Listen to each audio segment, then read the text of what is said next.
दुल्हन को गिफ्ट ये अनोखा दिया है। भतार मेरा होली में धोखा दिया है।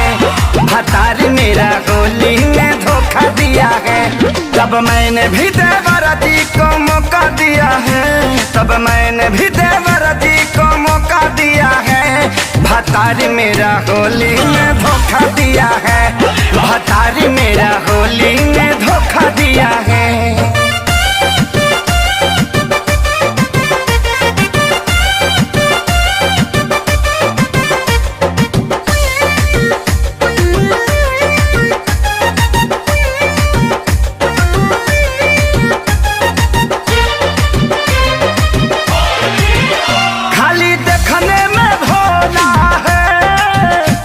समझती थी लोला है, माल तू को रखले हैं। मेरे सखी ने बोला है,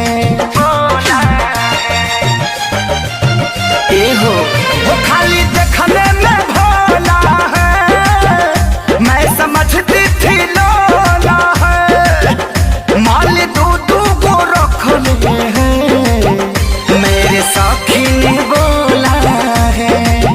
मिलने जाता है, मुझको पाता है। झुमका बड़ा बड़ा उसको मुझे छोटा दिया है। भतार मेरा होली में धोखा दिया है। भतार मेरा होली में धोखा दिया है। तब मैंने भी देवरा जी को मौका दिया है। तब मैंने भी देवरा जी को मौका दिया है। भतार मेरा होली में धोखा दिया है। भतार मेरा होली में धोखा दिया है।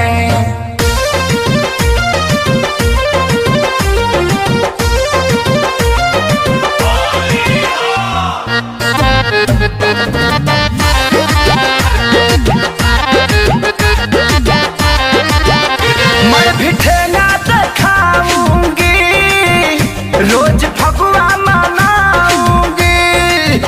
समझ हाथी देवरा से उसका बदला सधाऊंगी।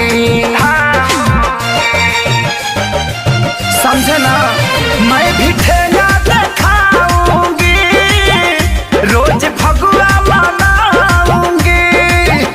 समझ हाथी देवरा से उसका बदला सधाऊंगी। बुरा हाना है, पता चला है कि खेसारी ने रकम उसको मोटा दिया है। भतार मेरा होली में धोखा दिया है। भतार मेरा होली में धोखा दिया है। तब मैंने भी देवरा जी को मौका दिया है। तब मैंने भी देवरा जी को मौका दिया है। भतार मेरा होली में धोखा दिया है। भतार मेरा होली में धोखा